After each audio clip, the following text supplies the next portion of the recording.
Welcome to the ICWA training by the Training Department of KVC, Kansas. Presenting an educational resource video on the Indian Child Welfare Act.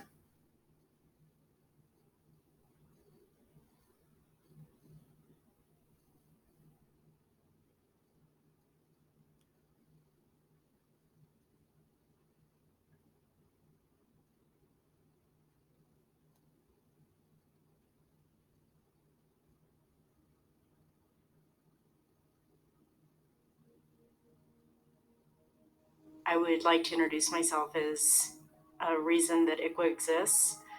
I was born in 1959. I was adopted in 1961 by a white couple. And they were like a lot of people during that era.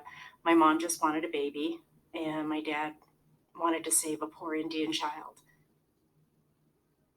All I can remember is that, my skin was dark, and that other kids, they were all white kids in my school.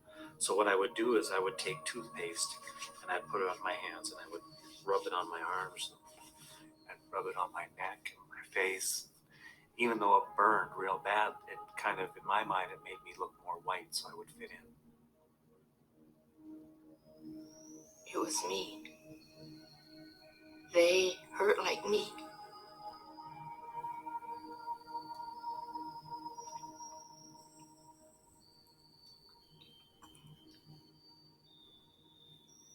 They longed for their home. They wanted to come home to their people.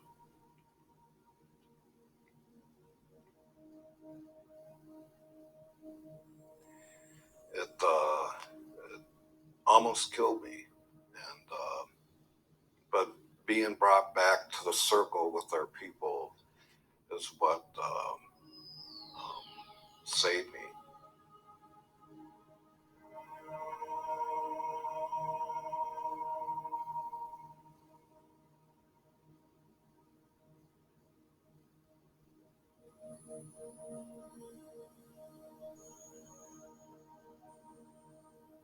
We've just seen so many instances over the years where Indian children have basically come to discover that they are really tribal members, but they never knew that before. And the reason they didn't is because the Indian Child Welfare Act was not applied to them and did not protect them. Having Native children adopted into non-Indian families and having them assimilate and not recognizing their heritage, who they are as Native people, and having that contact with their respective tribe, and basically just having them become a part of mainstream society. There are those that probably say, well, that's what it should be. We're all Americans. Yes, however, we are Native Americans. Indian children placed in non-Indian settings suffer consequences when they come into adolescence, and as adults they have difficulty in education, in work, in interpersonal relationships, because they don't feel like they fit in either place. Well, it's horrendous. It's a horrendous disruption. It's devastating to the child. It's a great loss to the family, and it's a great loss to the community, because where are your leaders going to come from if you're not raising your own children? I should have been able to be raised in my culture with my family, knowing, where I came from, and not having to discover that 34, 35 years later.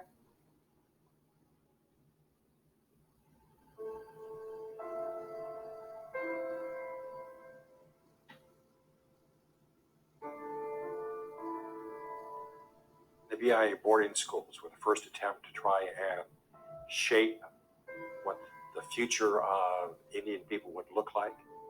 Tribes signed treaties that guaranteed they'd be entitled to food, clothes, blankets, while being confined to the reservation, often without the weapons that were necessary to hunt and survive. And now the federal government is telling them, if you're unwilling to surrender your children to go to these schools, we'll withhold food and clothes and blankets. So the parents were left with the decision, do I give up my little ones to go to these schools, or do I let my whole family starve? And the effort was to kill the Indian and save the child, which was progressive thinking for that time period.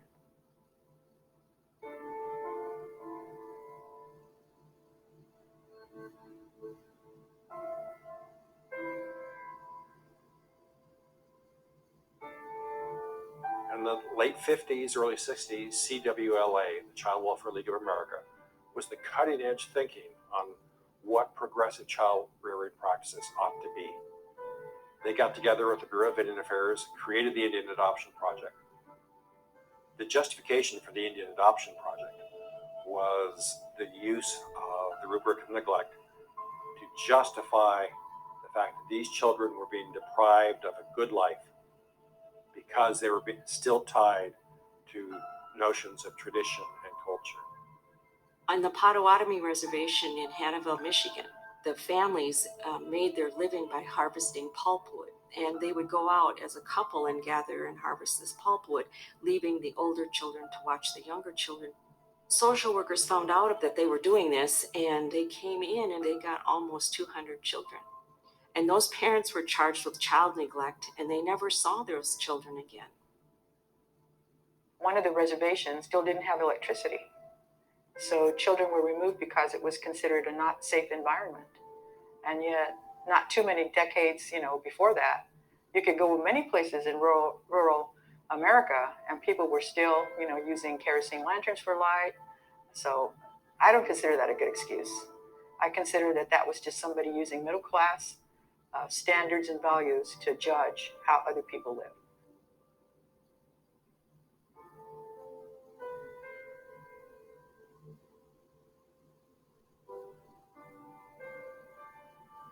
In the mid-1970s, Congress did an assessment of life in Indian country, and the rates varied from state to state, but they were pretty consistent, that Indian kids were removed much more often than was necessary.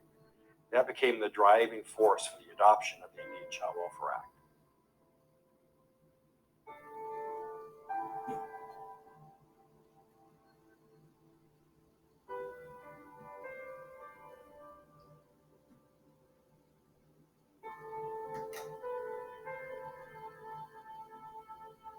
So when the Indian Child Welfare Act was written in 1978, it literally started the process of saving the Indian family.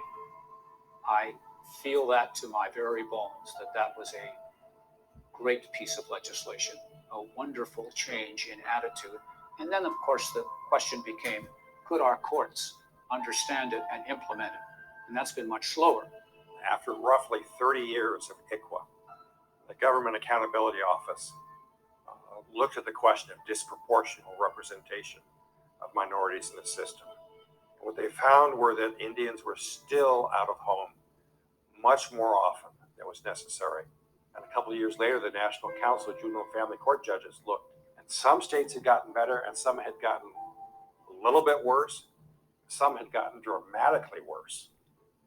I think the primary reason that ICWA has not produced the results that we hoped for was that, in my mind, it's probably the least well understood piece of federal legislation and least consistently enforced piece.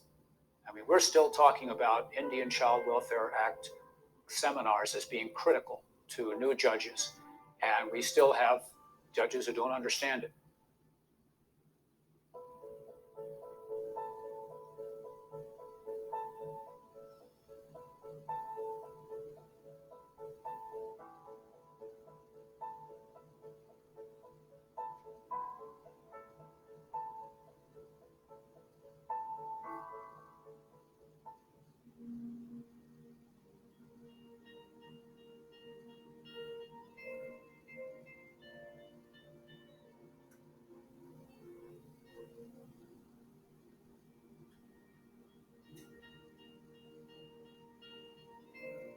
I think it's fascinating the way that the culture of the tribe is reflected in its court proceedings, and the dominant culture of the state courts is reflected in its proceedings. One example that comes to mind, because I work so much in this area, is in child welfare cases, the tribe wants to get everybody together and have a meeting. And that's just not biological family. It's everybody. in the community who's interested sit around and they talk and they try to come up with an answer. Well, how interesting is that? And this, to me, is a classic example of the indigenous tribal approach to family matters, teaching the dominant culture that maybe there's a better way. And I, to my very soul, believe it is a better way. It's a better way because the adversarial process is bad for families. We are now at a place where I think there are things that they have that we need to know, and there are things that the state court has that the tribal courts need to know. And if we can get to the place where we do that mutual sharing, we can begin to develop systems that are better for families.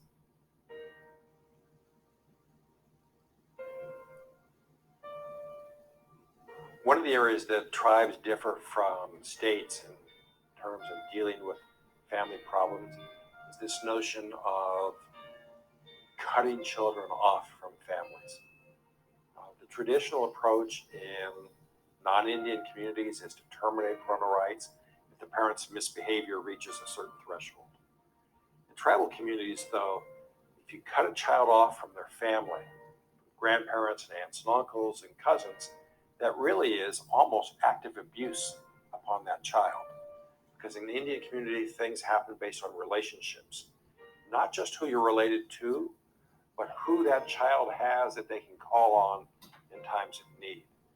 And so in increasing numbers of tribes, they're turning to what's called customary adoption, which is this notion that, okay, if your parents can't provide what you need, we'll substitute a new set of parents. But there's no need to substitute grandparents, aunts and uncles, cousins, siblings. All those people remain intact. So it's like the extended family actually adopts in a new set of parents.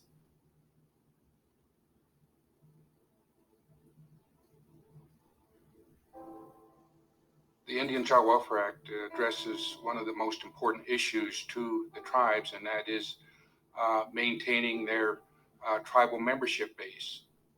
You know, our greatest asset as a nation is our children. Well, that's no different for Indian tribes. You know, we have to have that membership there, those citizens there that will help us in the future define who we are as a people and develop our tribes, whether it's doctors, lawyers, our school teachers, our police officers. You know, we have to have those citizens there as a tribal nation. Even recently in the United Nations Declaration of Rights of Indigenous Peoples that was adopted by the U.S. in December 2010, it also talks about collective rights as human rights.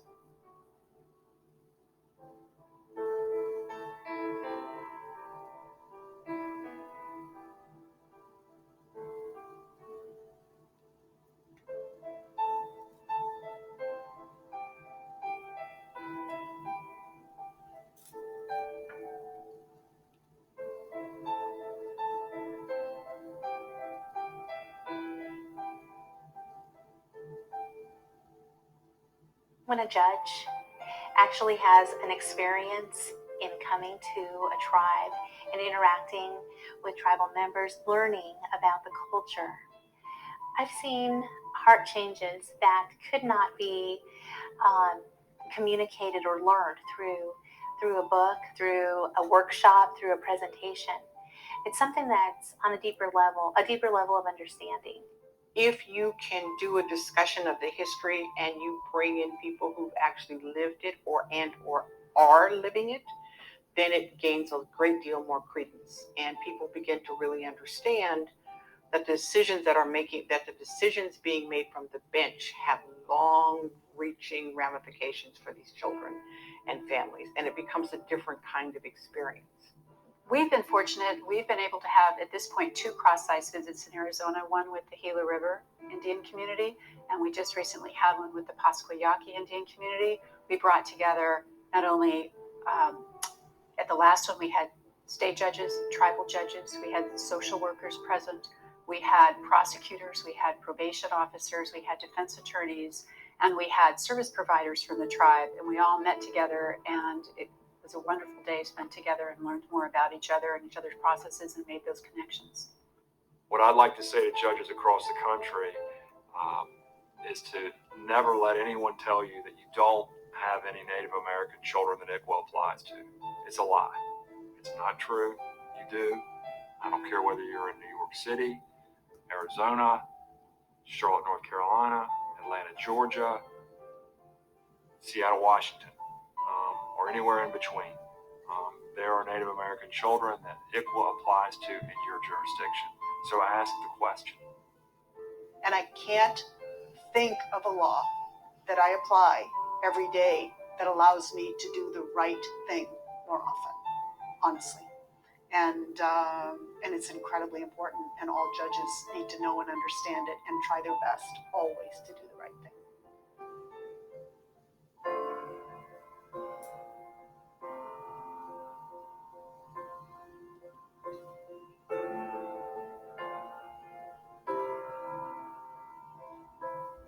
It's a different way of looking at it.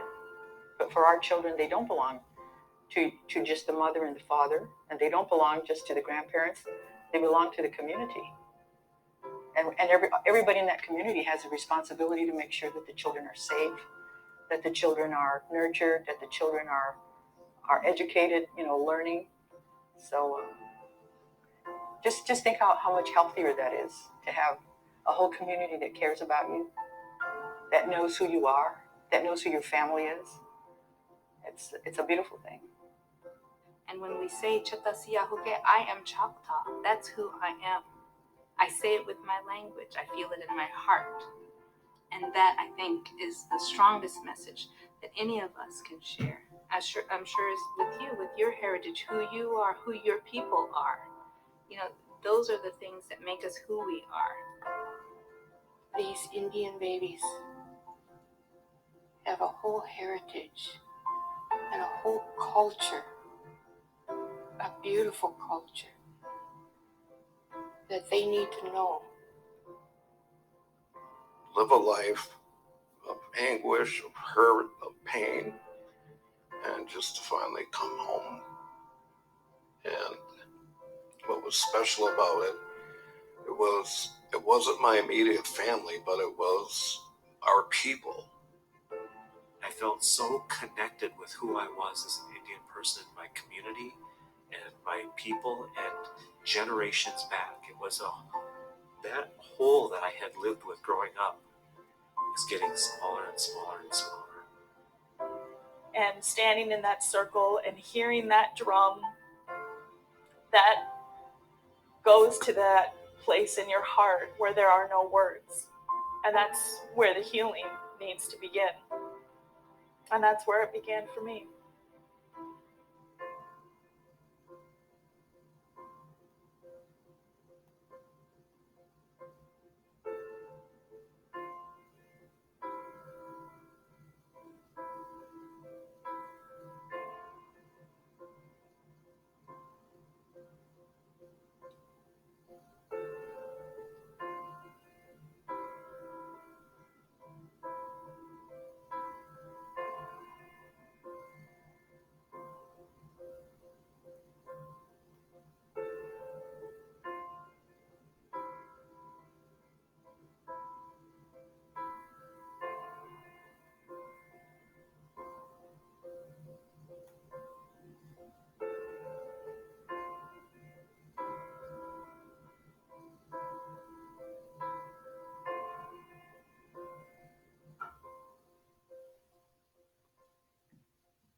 The Indian Child Welfare Act, ICWA, was enacted in 1978 in response to a crisis affecting American Indian and Alaska Native children, families, and tribes. Studies revealed that large numbers of Native children were being separated from their parents, extended families, and communities by state child welfare and private adoption agencies. In fact, research found that 25 to 35% of all Native children were being removed. Of these, 85% were placed outside of their families and communities, even when fit and willing relatives were available. Congressional testimony documented the devastating impact this was having on Native children, families, and tribes. The intent of Congress under ICWA was to, quote, protect the best interest of Indian children and to promote the stability and security of Indian tribes and families, end quote.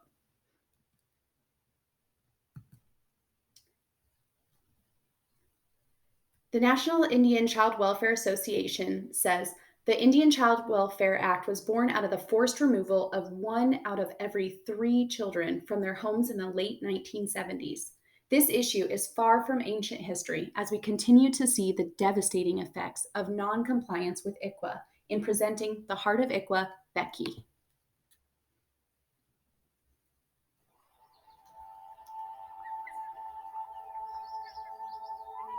My name is Rebecca Larson, and I'm a proud member of the Quinault and Quileute Indian Nation. I am a foster parent. I'm a parent. I'm a grandparent. I'm a member of a beautiful community, Swinomish, that is not my nation, but has become my home. There are elders here at Swinomish that I have sat with, and we've had this conversation about when, in the past, if a strange sedan pulled up on the reservation, our mothers hid our children. The scoop was the term that we use because the Children's Administration and other agencies were allowed to come into our tribal communities and literally scoop as many children as they could, take them quickly far from our reservations and place them for adoption. The practice didn't really stop until the early 80s. So this is not some far away romantic idea of, oh, that was so long ago.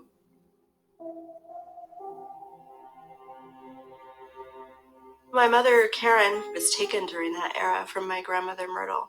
My grandmother, she had to go into the hospital for surgery. And while she was in the hospital, my mom and her siblings were taken. They separated them immediately and put them in separate cars. And my mother could remember driving away from the car that contained her sister and her brother. The Superior Court judge signed off on the paperwork within a matter of 4 days and said that my grandmother was morally unfit to raise her children. There was no explanation given. After her children were taken, some things never healed in her. She left the reservation. She was murdered on the streets of Tacoma. She was 38. My mother, Karen, went to live with this family. It was a very abusive home. She found herself pregnant with me at a very young age and was sent away. They still had Catholic-run schools for unwed girls. She was forced to sign papers to give me up for adoption, and she ran away from that place and never went home. She carried that brokenness with her out onto the streets, which is where she lived. She was unseen and unheard and never allowed to come home because of those systems that were in place to keep us from our communities.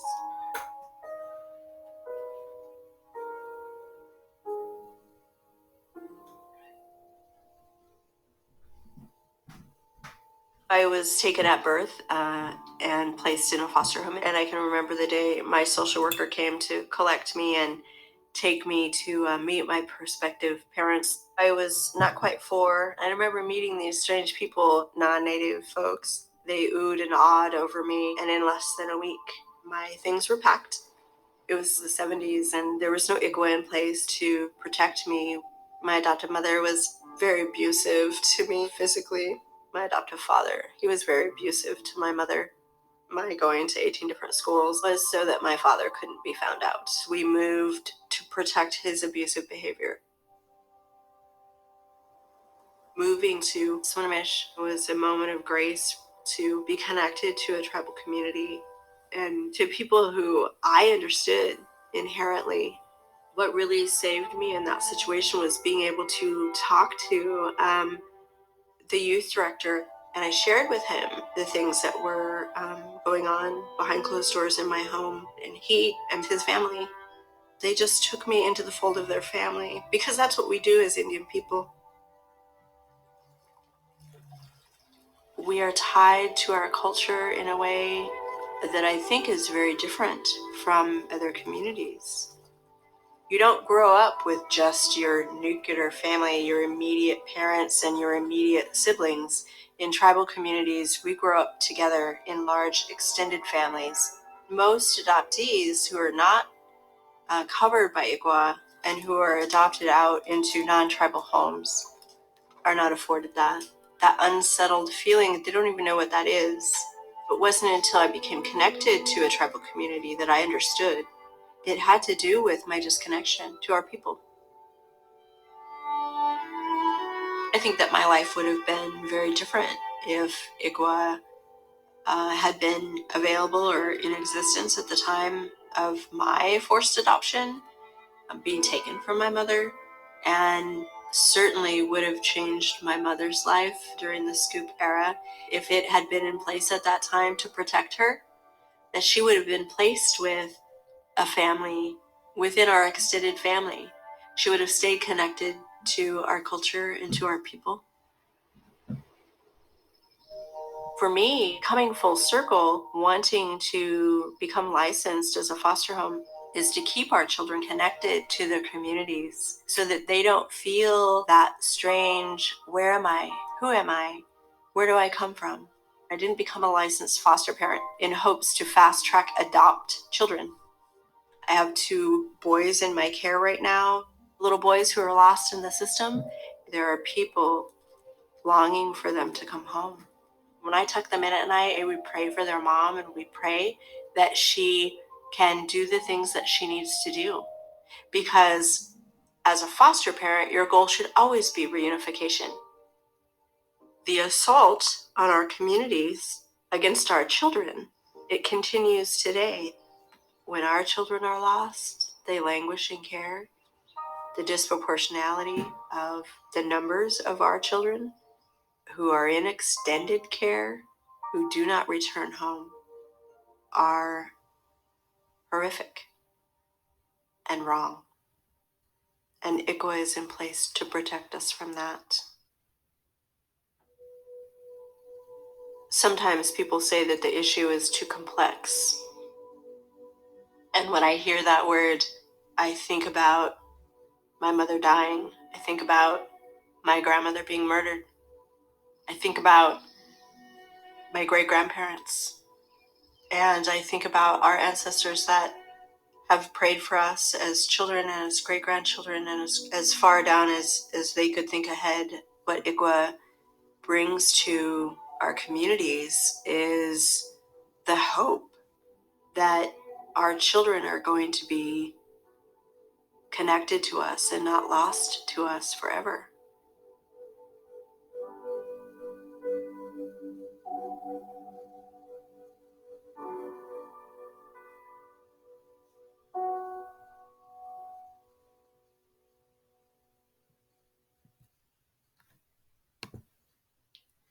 At the time, not only was ICWA vitally needed, but it was crafted to address some of the most long-standing and egregious removal practices specifically targeting Native children.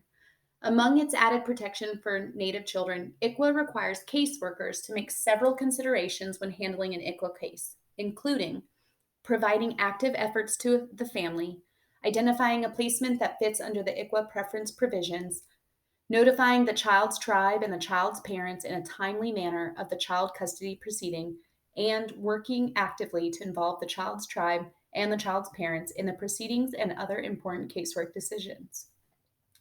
Because these added protections address not only specific systems abuses directed at Native children, but also their unique political status and cultural considerations, ICWA has been labeled the gold standard of child welfare policy by experts and national leading child advocacy organizations far beyond Indian country. Specifically, the measures ICWA takes to keep Native children in relative care whenever safe and possible has since become a best practice in the wider field of child welfare and increasingly codified into state and federal law for the wider population.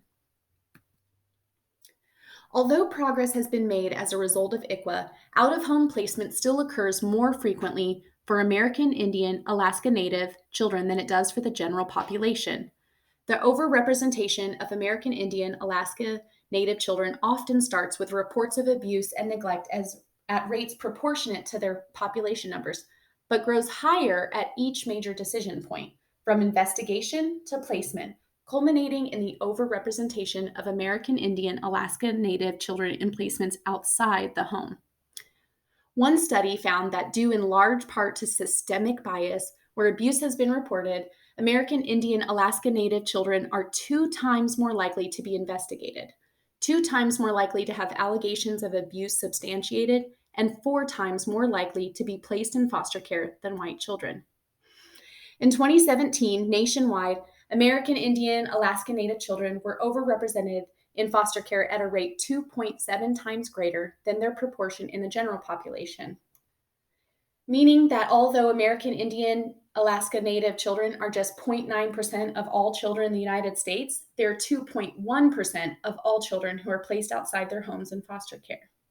By comparison, Caucasian or white children are underrepresented nationwide at a rate of 0.8 times lower than their proportion of the general population, meaning Caucasian or white children make up 52% of all children in the United States, but only 42% of all children placed outside their homes in foster care.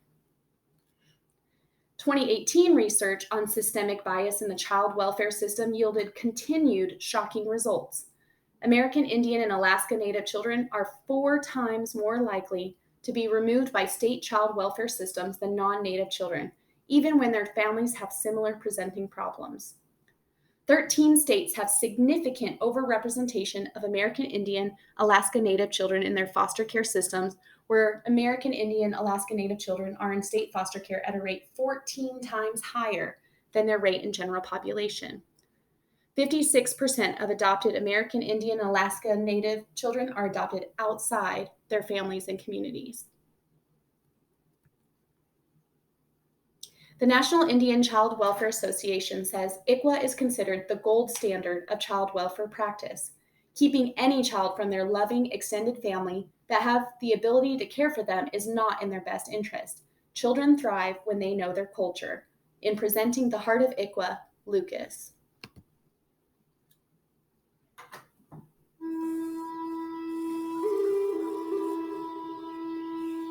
My name is Lucas Angus, born and raised in Portland, Oregon, enrolled in Nez-Perce. I'm also Cayuse, that's from my dad's side.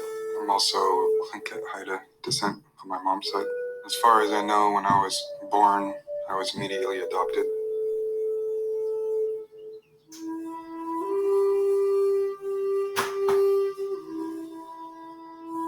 It was pretty much decided for us. The doctor gave me a private attorney's name, and we never talked about the end result of Lucas being born and if I was going to keep him and raise him. And we just called the attorney. He came in and sat down. I signed the papers, and that was it.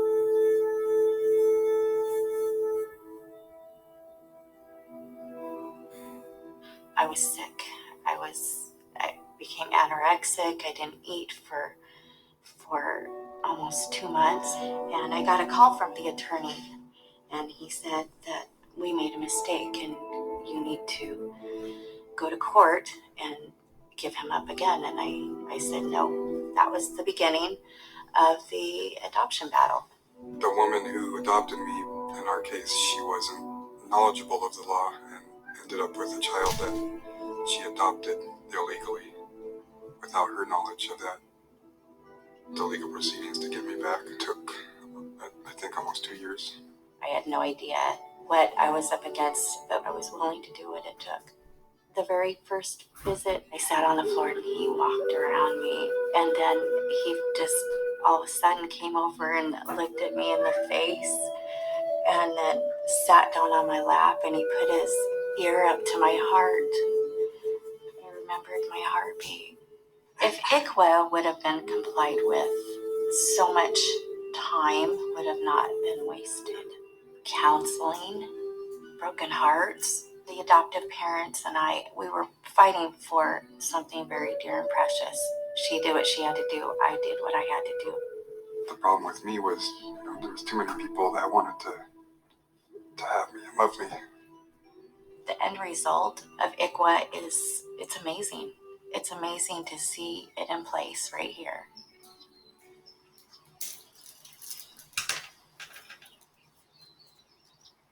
Culture grounds you and gives you something greater than just me. It takes away the selfishness, but it also, in a way, it is kind of all about you and making you stronger, and it makes everyone involved with that culture more connected to each other and their surroundings, and a better person to offer themselves to the world. My Nez Perce name is Wietska Ilpil, which means red spike elk. My dad and that side of the family was really strong in the Nez Perce traditions, and I have good memories of the elders in that family making my moccasins and my regalia, my ribbon shirt, and put me on the dance floor. Each piece that I wear is for a special reason. These were made by my wife, and this is my great grandmother's bandana. This is a feather from my uncle. This is my medicine bag. It has various things that bring me strength. It has love in it, and it has the strength of my family. That sort of identity to your culture is what empowers you. I had to give my kids that sense of identity as well. When my first daughter was born, I wasn't really strong in the community, so I started introducing my little family to the Portland Native community a little bit at a time, the powwows and the Native Center, and now my other two kids, they've sort of been born into that. A few years back, the elders decided that as the canoe journeys are happening in Washington and Alaska, it was time to start a canoe family here. The canoe family is our extended family within the community. That's our way of prayer. That's our sacrifice. And it brings us strength too. The elders had that vision, and somehow I became an important person in that vision of theirs. The role I've taken as a skipper is one that puts a lot of responsibility on me to steer the canoe, and so everyone who's paddling has trust in me. I've thought my whole life about, what if I didn't, end up back with my family? Things would have been totally different. I would have been a different person. This culture that I carry would be gone. With ICWA in place, we have the protection of our children and our families. It brings strength to our communities, and it brings strength to the coming generation of natives to take care of their kids and to raise happy people.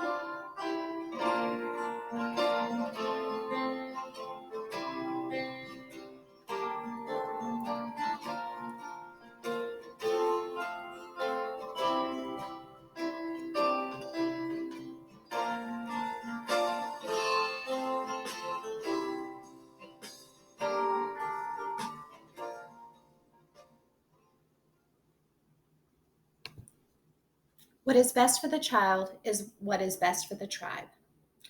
Representative Tom Cole and Representative Betty McCollum, the co-chairs of the bipartisan Congressional Native American Caucus, defend the Indian Child Welfare Act from attacks in the courts and the media in 2015, saying, quote, "When Congress passed ICWA, it was meant to solve a very real identity problem for Native American children, help loving families stay together, and also prevent unnecessary holes in tribal communities.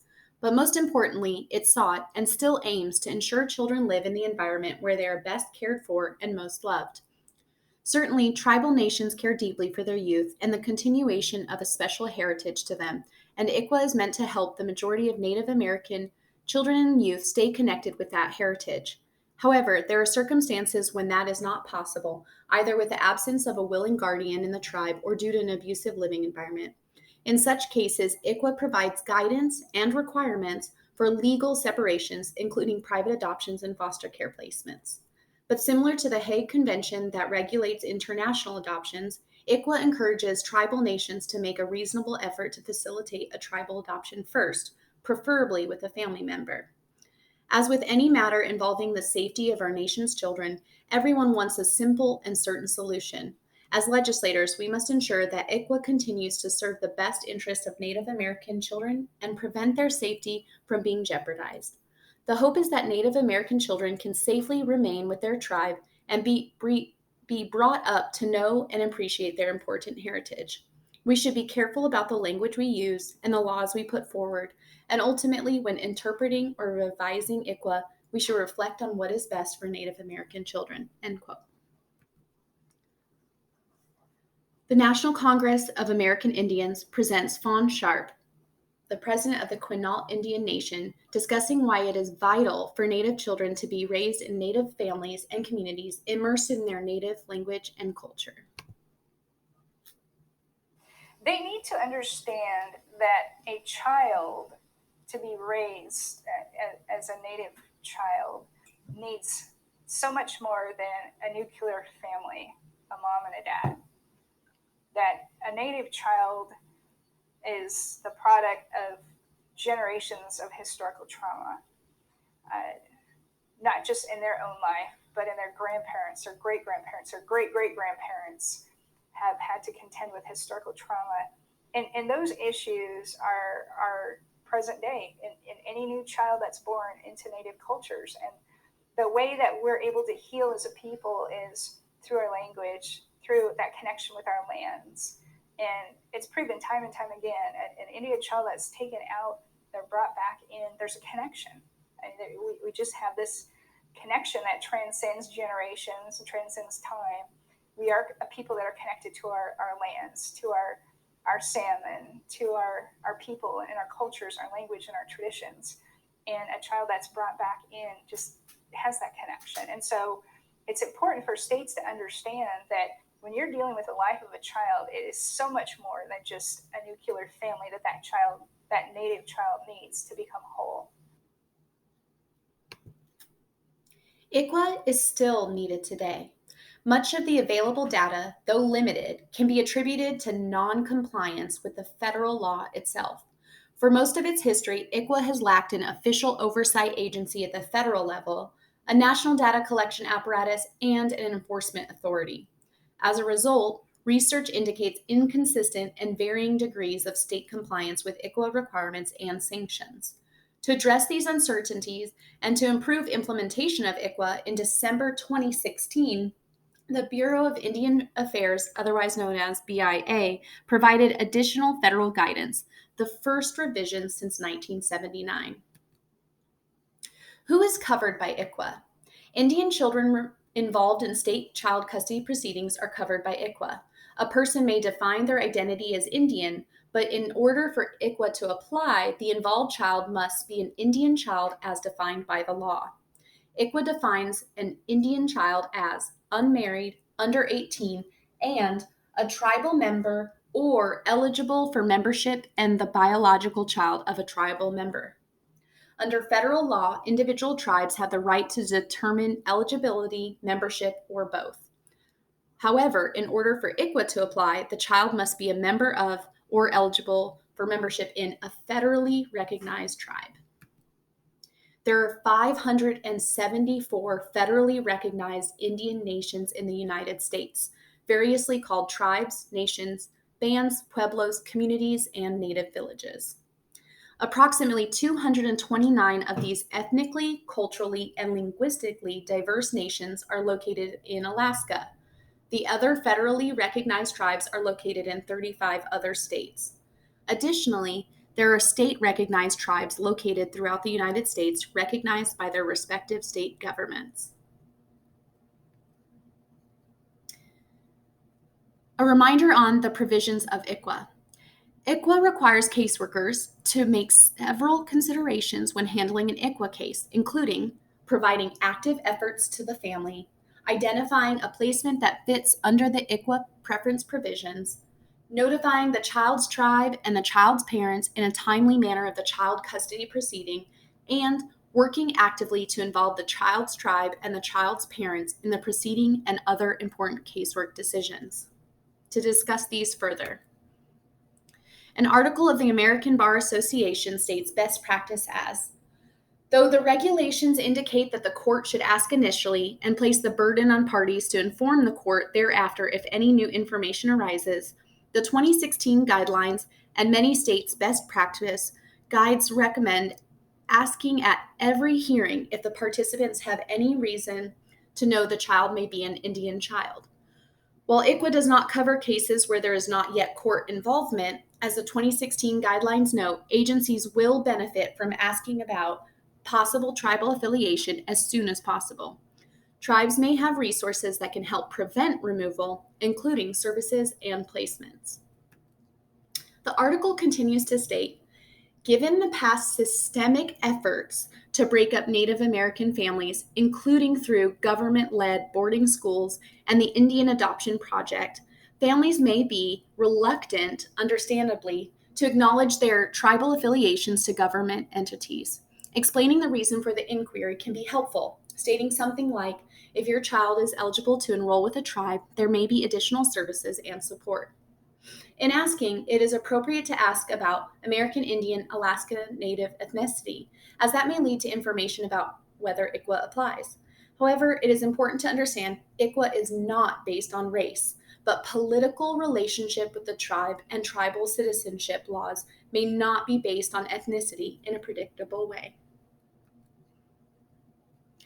The National Indian Child Welfare Association says Native families love our children deeply and want them to grow up safe, happy, and connected to their cultural roots in presenting the heart of ICWA, Rhonda.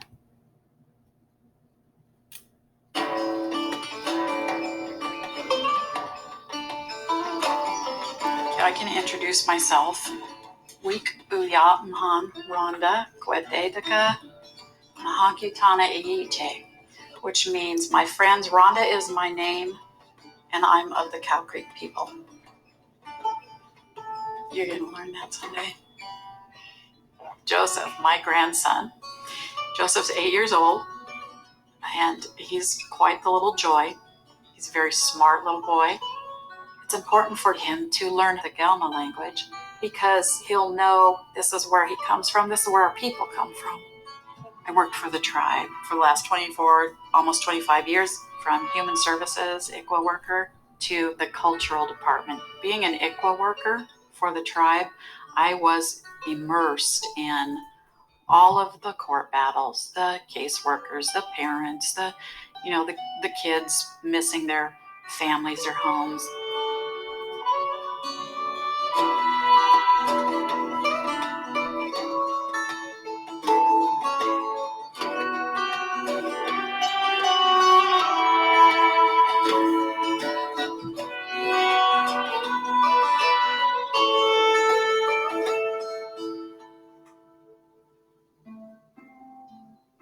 Looking at my life over the last 10 years, my last husband passed away. My daughter moved out. My stepson moved out. So it was a good time to start taking in Native kids.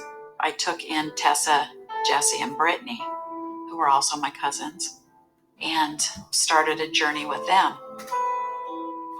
They went into foster care when they were like 5, 7, and 9. And we had been trying to get the states to work together to allow these 3 kids to go to their grandpa in Alaska. Grandpa was working, Grandpa had his own house, Grandpa had everything that the kids needed. The states wouldn't let them go. I believe ICWA wasn't being complied with when they didn't allow the kids to go with their grandparent. I remember thinking, I can't let these kids go into another foster home, who knows where. I knew their history. I knew their life prior to foster care. I knew their life in foster care. Those 3 had been through the ringer. And I knew that I can't let them go. My situation was I was single, healing from my husband's death, and finally at a point where I just can't let these kids go through more hell. So I have the ability to be a foster parent. So I decided I was going to take them. They were definitely little injured souls, angry, loving at the same time. Tessa, who is the oldest of these 3, when she came to me, she was pregnant with Joseph, and she was 15. She was young. So pretty soon, here was a newborn in the house. It was tough. It was really tough, but we made it.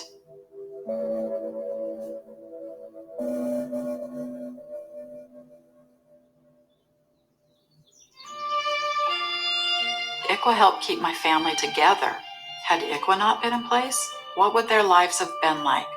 Tessa with Joseph, a young teen mom having a baby, chances are him being put back into the system. And because of the ICWA Act, they were able to stay with family, with relatives, within the community to help strengthen them back to who they are as a people. ICWA serves to keep families together. The root of it is culture. Culture is important because it keeps you grounded. You know your roots. You know where you come from. If you break that connection, kids are going to be lost. ICWA has a beating heart. Every life that it touches, that's one beat. It's one beat. And how many kids, how many families, aunts, uncles, grandmas, grandpas has this touched? It's important to look at these things through a child's eyes, and how important it is for a child to be able to stay with their family, stay with the people who know them and love them the best.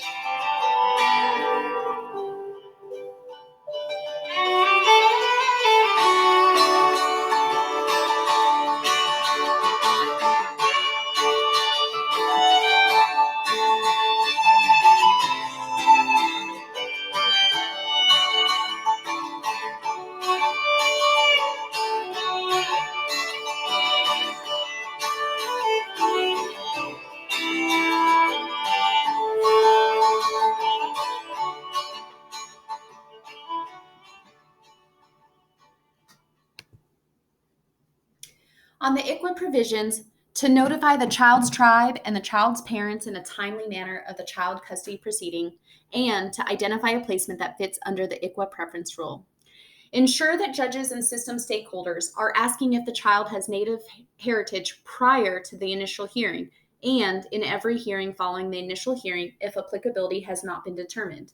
The applicability or inapplicability of ICWA must be asked about in every case and can never be assumed. Child welfare workers should document who was asked and when they were asked and keep a running log in the case record. This will ensure due diligence, active efforts, and help determine ICWA applicability. The petitioner in any involuntary proceeding must notify the parents and the tribe if they have reason to know ICWA may apply via registered or certified mail with return receipt requested. A copy of the notices are sent to the BIA regional director. The state and contractor, such as KBC, send additional letters as the district attorney office to the family and the tribe. Foster care and termination proceedings cannot be held until at least 10 days after the notice is received by the tribe or parent, and they may request up to 20 additional days. Even if a tribe does not respond to an official notice sent, or if they reply they do not wish to intervene in the proceeding, continue to send the tribe notices of every proceeding per federal guidelines. The tribe can intervene at any point in the proceeding and therefore has the right to notice of all hearings related to the case. To continue, ICWA provisions to notify the child's tribe and the child's parents in a timely manner of the child custody proceeding and to identify a placement that fits under the ICWA preference rule. Here are some caseworker tips from KBC legal counsel Dan Groniger. He shared, when a child that qualifies for ICWA comes into care, at every interaction, ask the family for names of relatives, living or dead, tribe affiliated or not, for the duration of the case. He continued to suggest asking family members upstream, as older generations often recognize the importance of genealogy. Even learning where relatives that have passed away are buried can provide valuable information. Also, remember that tribes do not always have the financial or systemic support to get involved immediately or ongoing in a case. ICWA provisions to provide active efforts and to actively involve the child's tribe and the child's parents. Under ICWA, states are required to provide active efforts to families, and the court will be asked to determine whether active efforts have been made. Active efforts are defined as the affirmative, active, thorough, and timely efforts intended primarily to maintain, prevent removal, or reunite an Indian child with their parent or Indian custodian. A cornerstone in the application of active efforts is active and early participation and consultation with the child's tribe in all case planning decisions. Additionally, active efforts are different from reasonable efforts. For example, reasonable efforts might be only a referral for services, but active efforts would be to arrange for the best fitting, culturally appropriate services, helping families overcome obstacles to engage in those services, such as by arranging transportation, and following up on the family's impression of whether those services were successful or how services may need to change. ICWA's provisions, including those for active efforts, apply whether or not the child's tribe is involved in the custody proceedings. How does Title IV-E of the Social Security Act interact with ICWA? The Adoption Assistance and Child Welfare Act was passed by Congress in 1980. Under it, an agency must make reasonable efforts to safely maintain the child in the home or to reunify the family if the child is removed. Reasonable efforts must be made in each case for every child where a state seeks reimbursement under Title IV-E of the Social Security Act for federally funded foster care maintenance payments. Title IV-E was passed without taking into account that tribes have jurisdiction over the domestic affairs of tribal members, including the foster and adoptive care of their children. Caseworker tips from KVC legal counsel Dan Groniger on ICWA provisions to provide active efforts and to actively involve the child's tribe and the child's parents. He shares, switching between working with children under Title IV-E and children under ICWA can be very difficult. Best practice would be to use the gold standard in child welfare and provide active efforts to all cases to prevent child abuse and neglect and keep children safely in their homes. ICWA is an attempt to preserve Native American heritage. He says, do everything possible to make sure children are tied to their tribe, meaning that the best interest of a child under Title IV-E is to preserve and protect the child no matter where the child is placed. Meaning, if there is a question as to which placement is better, you always give the child the best possible placement. Yet, under ICWA, what is best for the child is what is best for the tribe. Meaning, keep the child with relatives or family, Native American or not, and the next best thing is to find a Native American foster home from any tribe. Active efforts versus reasonable efforts. The active effort standard requires more effort than a reasonable effort standard of Title IV-E does. An Alaska court cited an ICWA commentator who distinguished between active and passive efforts. Passive or reasonable efforts entail merely drawing up a reunification plan and requiring the client to use their own resources to bring it to fruition. Active efforts, on the other hand, include taking the client through the steps of the plan, rather than requiring the plan to be performed on its own. For example, active efforts is to engage the family, while reasonable efforts simply offers referrals to the family and leaves it to them to seek out assistance. Why are active efforts required?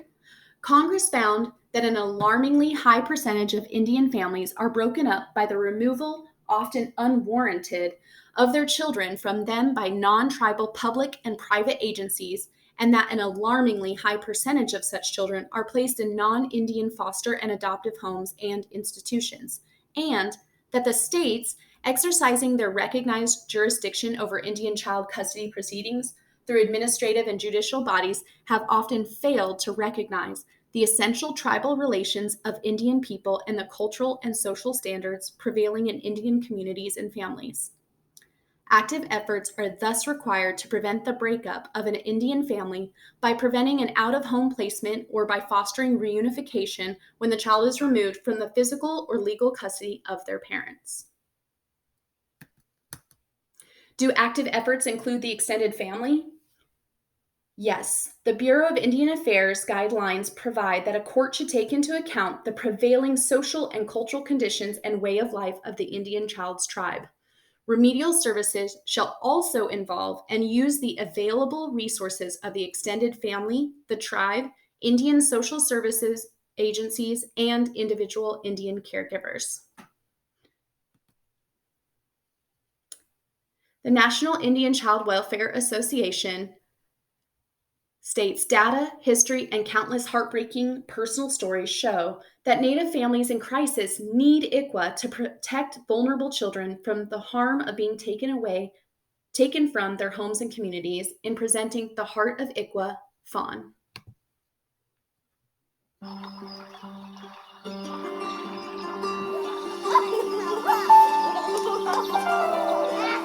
My name's Fawn Sharp. I'm president of the Quinault Indian Nation. When they first came to our home, I started to see right away this is a really good constellation of kids. My children are third generation foster care, Native American Indian children. Their grandmother grew up as a child in Alaska. She was taken out, placed into a foster home in Oregon. Her daughter ended up in foster care. And then by the time she was 21, she had 4 children, 3 of mine. And that could all be traced back to a federal policy designed to break up Indian children.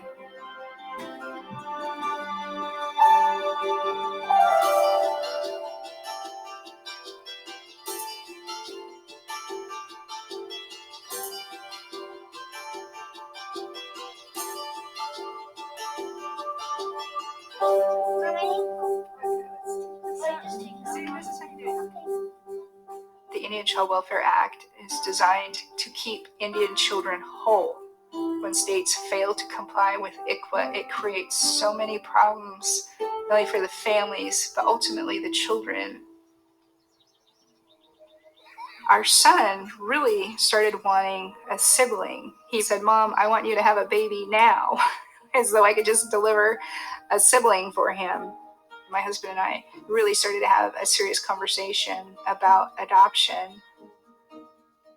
The social worker called us and had identified 3 Native children. We were told we were the only Native family in the mix. So under ICWA, we should be the family selected. I put a lot of time, energy, effort into a remodel of the house, adding 2 rooms, bought an SUV.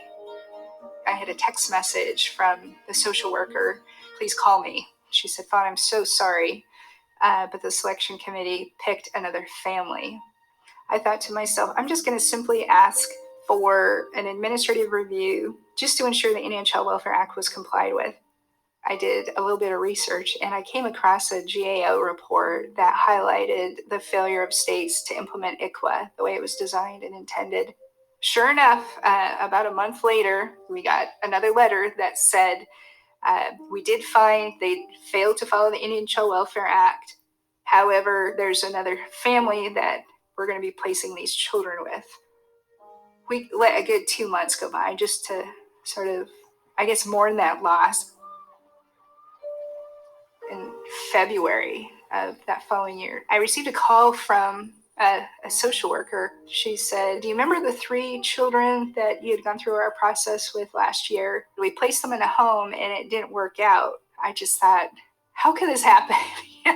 How could this happen?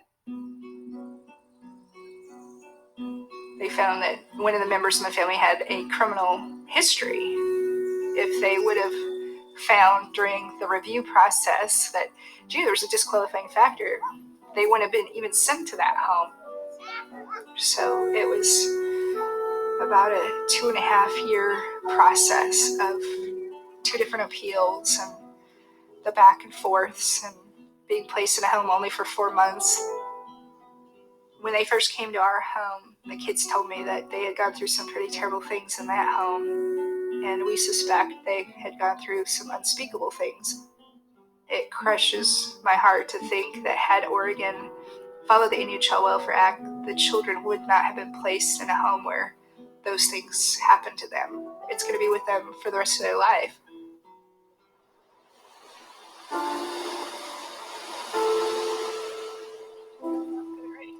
Any child that goes through foster care and they have that disconnection from a nuclear family, it's compounded when that removal is not only from your nuclear family, but your nation, your citizenry. It is in that child's best interest to maintain their identity and who they are as a person. You could just look to the historical trauma that tribes face today. We were taken away from our communities. We were put in boarding schools. Our languages were lost. Our cultures were lost and our traditions. And you find that young people today, they have that cultural connection. They're becoming stronger. And each generation, we're building and improving and healing from past trauma.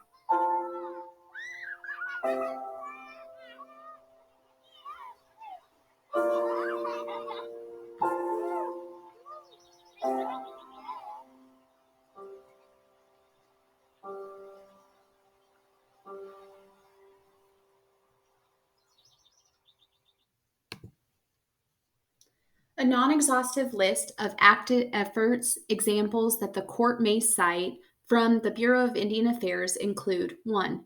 Engaging the Indian child, the Indian child's parents, the Indian child's extended family members, and the Indian child's custodians.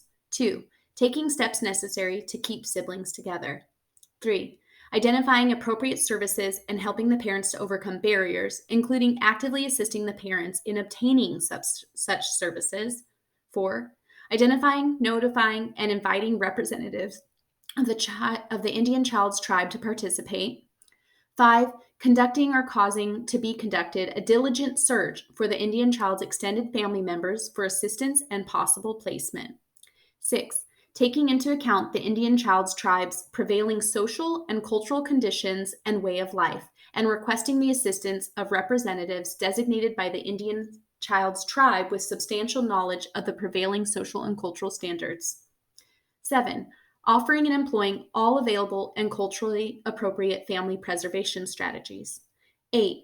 Completing a comprehensive assessment of the circumstances of the Indian child's family with a focus on safe reunification as the most desirable goal. 9. Notifying and consulting with extended family members of the Indian child to provide family structure and support for the Indian child to assure cultural connections and to serve as placement resources for the Indian child. 10. Making arrangements to provide family interaction in the most natural setting that can ensure the Indian child's safety during any necessary removal. 11. Identifying community resources, including housing, financial, transportation, mental health, substance abuse, and peer support services, and actively assisting the Indian child's parents or extended family in utilizing and accessing those resources. 12. Monitoring progress and participation in services. 13. Providing consideration of alternative ways of addressing the needs of the Indian child's parents and extended family, if services do not exist or if existing services are not available. 14. Supporting regular visits and trial home visits of the Indian child during any period of removal, consistent with the need to ensure the safety of the child. And lastly, 15. Providing post-reunification services and monitoring. Example of sustainable active efforts of a caseworker here at KVC for ICWA provisions to provide active efforts to actively involve the child's tribe and the child's parents can include meet a parent or caregiver to utilize caseworker phone to make necessary calls to schedule appointments with direct services or to follow up on referrals. Include the child's tribe liaison, CCing them on all email communication made to parent for service referrals or appointments and the court. Maintain an ongoing connection to familial relationships, such as grandparents, aunts and uncles, siblings, etc., including consistent visits in the most natural setting possible. Understand and believe in the systemic trauma and systemic barriers that have led to mental illness, substance abuse, and or the lack of resources, and help caregivers overcome the presenting barriers, actively empowering and assisting them in obtaining services. Identify and utilize natural supports for emotional and or transportation aid, natural supports such as friends, family, or community members. Add a recommendation in every hearing report that the court orders include the family disclose any child's Native American ancestry and order the family to disclose the names of all known relatives. These are actions of active efforts that a caseworker or a foster parent can request. To continue on additional ICWA rulings, testimony from a qualified expert witness, or QEW, is required on the safety concerns in foster care and termination decisions. Along with the standard of proof, this helps the court ensure decisions are made objectively with cultural context. The QEW should be able to put the parent's strengths, needs, and appropriate services into a cultural context. One or more QEW should be able to testify as to the prevailing social and cultural standards of the Indian child's tribe and must be qualified to testify regarding whether the child's continued custody by the parent or Indian custodian is likely to result in serious emotional or physical damage to the child. The regularly assigned social worker for the child may not serve as QEW even if they have expertise in the child's tribe. How will the 2016 rule help state courts and the child welfare agencies? This rule provides more certainty for state courts and state child welfare agencies regarding how to comply with ICWA. The rule addresses everything from the initial determination of whether the tribe or state has jurisdiction over the proceeding to what record keeping is required after closing an ICWA proceeding.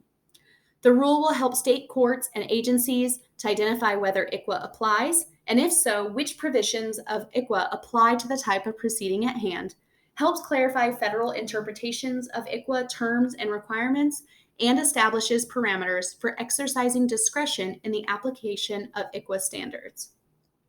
How will the 2016 rule help foster and adoptive parents?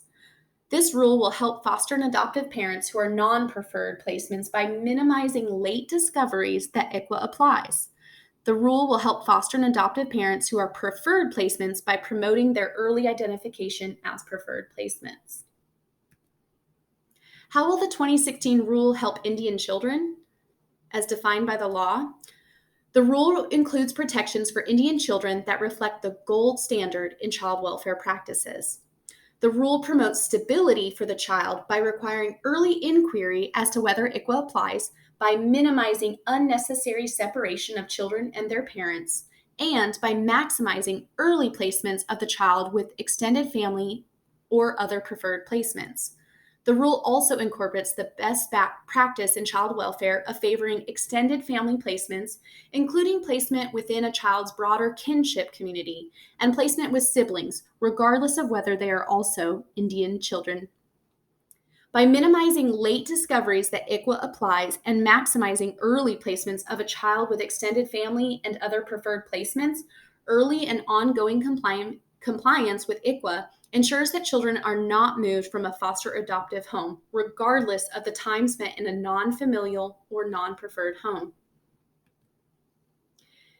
On ICWA placement preferences, ICWA requires that states place Indian children in foster care first with their extended family. If this is not possible, placement should be with a foster family licensed or approved by the child's tribe. If neither of these options are available, then placement should be with an Indian family, licensed by a non-Indian agency, such as a state agency. For adoptions, the placement preferences are first with extended family, then a family of the child's tribe, then another Indian family. If a non-native foster adoptive home with an Indian child placement is not in line with these placement preferences, it is important to ask, as a child welfare worker, if diligent efforts were made to place the child according to ICWA's preferences, or if good cause to deviate from the placement preferences was determined by the state court. If this did not occur, the state has violated federal law, and the child may be in a placement that could be challenged and possibly changed. What should non-native foster or adoptive parents with an Indian child placement know? First and foremost, that the child could be moved into a preferred placement home under ICWA at any time. KVC legal counsel Dan Groniger on this note suggests non-native foster homes be told early and often, verbally and in writing. Take good care of this Indian child, but don't fall in love with them, and don't expect to adopt them, because as soon as we find an appropriate placement with a relative, a tribal member, or another Indian home, we are going to move the child to that home. Additionally, it is important to help the child understand their tribal heritage and support the healthy development of their Indian identity. Studies show that children who grow up disconnected from their Indian heritage have higher rates of mental health and identity disorders, while children who remain connected with their communities and culture are more resilient or bounce back better from trauma, such as abuse or neglect. While there are various books and internet sites that contain general information on Indian culture, it is best if they work with the child's tribe and extended family when possible to provide specific and culturally appropriate information and resources. A good relationship with a child's tribe is important to their development. The caseworker and the parent should contact the tribe's Indian Child Welfare Department and see how they can assist in making meaningful connections and identify appropriate resources. Playing an important role in the child's life, you and the caregiver The caseworker and the caregiver can also connect with your local urban Indian community center to identify resources and help the child engage with the local Indian community. The National Indian Child Welfare Association found that across many studies, even when researchers define culture or identity differently, positive mental health outcomes for Indigenous youth are consistently related to feelings of being connected to culture.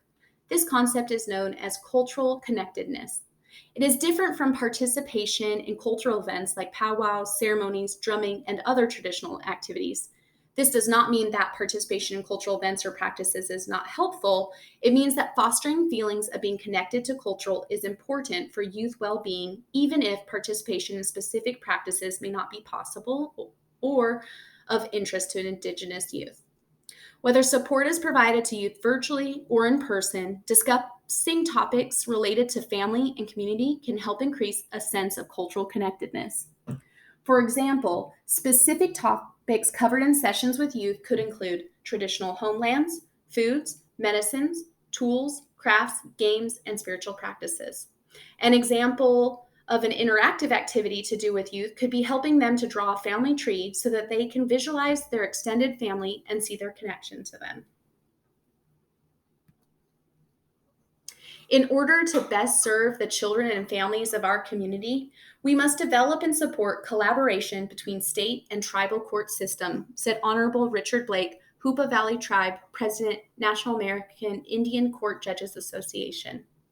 The lives of our nation's Native children and families are greatly improved when judges and system stakeholders implement ICWA.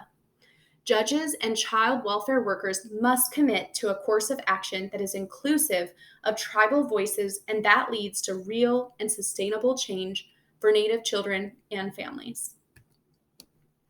Primary resources for this presentation include the National Indian Child Welfare Association, the Bureau of Indian Affairs, the National Congress of American Indians, the National Indian Law Library, the American Bar Association, and the National Council of Juvenile and Family Court Judges. Here is a video of highlights from the 2015 National Indian Child Welfare Association Protecting Our Children's Conference in Portland, Oregon, from the National Indian Child Welfare Association to end. As the board president, I want to welcome you to Portland, Oregon, our 34th annual Conference of National Child Welfare Association. We are on the record that we have 1,000 plus registrants for this conference. It's so wonderful to see so many brown, beautiful, smiling faces out there. And the sort of the Native view that every decision you make, you should carry the people in your heart, and every decision you make should be with the next 7 generations in mind. If everyone lived that way, we would have a much better world, because you think ahead about what you do today is going to affect future generations. And healthy children make healthy families, and I would add that healthy families make healthy communities. That's really what we're all about here.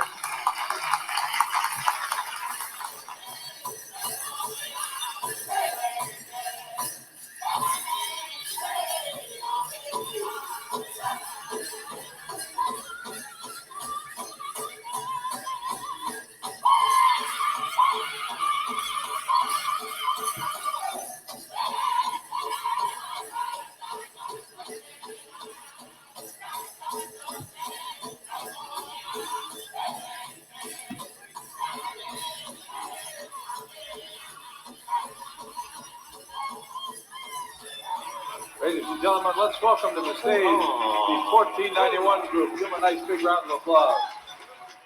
I have an auntie that's so cheap that she gives away conference swag at Christmas every year. National Indian Public Health, that's cool. All of my kids' diaper bags are all conference bags. Every single one of them. This is the only serious thing I'm going to say for the rest of the evening, but I love your guys' work. As a teenager who grew up in the cities and had a lot of experience in the social service network, I have to say that the work that you guys do is integral to the safety and the healthy upbringing of our young people in the next generation. So give your friends, your companions at your tables a round of applause. Thank you all for your many years of service, staying committed to ICWA, your strong advocacy on behalf of all the tribes in this room. You're challenging us to define and build our tribal child welfare systems with the importance of our tribal values as the foundation, and your commitment to host the wonderful Protecting Our Children National American Indian Conference each year. Your team does an awesome job. Ganesh-ji. In the last few months, we've seen incredible gains, policy changes, and commitments from this administration that I didn't believe I would see in my lifetime. If we work together, strengthen our resolve and commitment, and invest our time and resources, we can right wrongs, and we can protect our most valuable resource, our children.